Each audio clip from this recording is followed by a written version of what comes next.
guys, at this point we have got almost the entire car completely masked up and ready to paint. As you can see, we got that taken care of. It's all ready to go. The only thing not done is the tires and wheels, which tires and wheels on this is poo anyways, but we'll go ahead and do them anyways, that way we don't get overspray on the tires, because I will be buying wheel covers for this car to hopefully make this car look like it did when it first came out of the showroom floor. But one of the things that I want to tell you guys, if you've never painted a car before, is that a lot of channels, they don't really show you as much, I don't think, but definitely invest and go ahead and buy yourself one of these rolls of masking tape, or masking paper I should say. The entire roll cost me $15, and it was 18 inches, and it's a absolute crap ton, ungodly amount in the lengthwise. So I did this entire car with all the masking tape that I needed, and I still have quite a bit left over.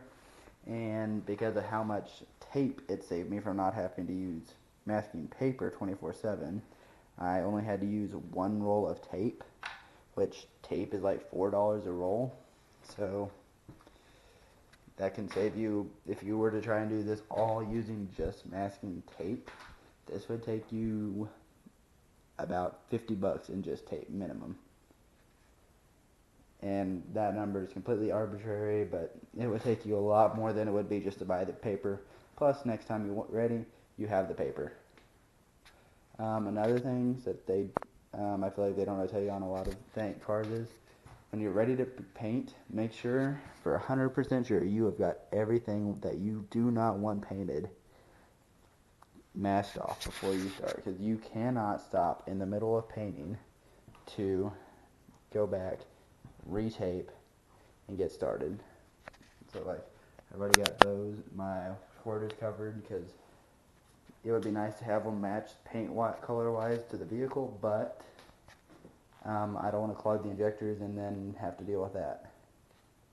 So as you can tell, everything is ready. Only thing comes next is the actual painting.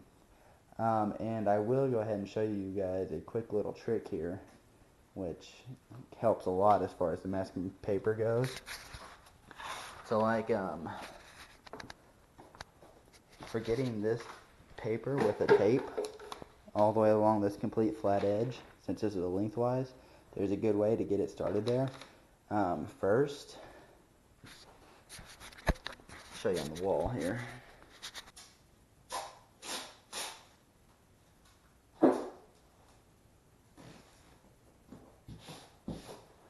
So let's pretend that piece of tape right there, we don't want to paint on this half, and this is exactly where we've already got our trim line. So we're going to say it's right there. It's already marked out. We've already masked. We're right good here. So we want to paint from here up, not down here, and you have a big section. So instead of using this, you're going to take your masking paper. So right there, instead of having to try and put this up and then tape over it, you'll want to go ahead and just get that there.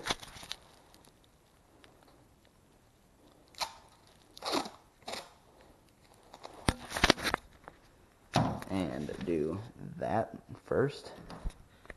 You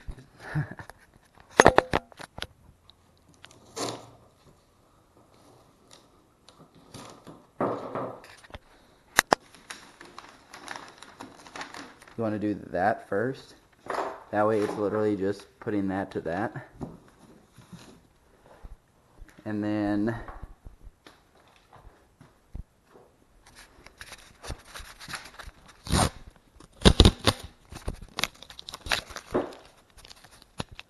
let's say that this came together right here, and you wanted to paint out here. So what you would do on the masking paper here is, instead of which there's two ways you can do it. You can either tear it which that's fine, you can do it that way, but I prefer just to go ahead and fold it in like that. That way, in case you do tear it short, you can't add the paper back, but you got to use more tape. As for this way, once it's there, you can just go ahead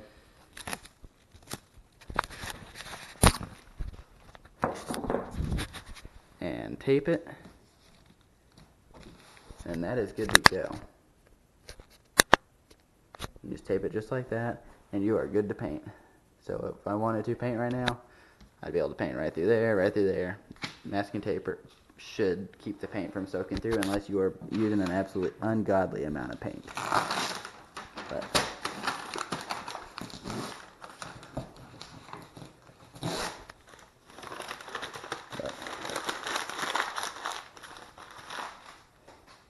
anyways, at this point, the vehicle is ready to go.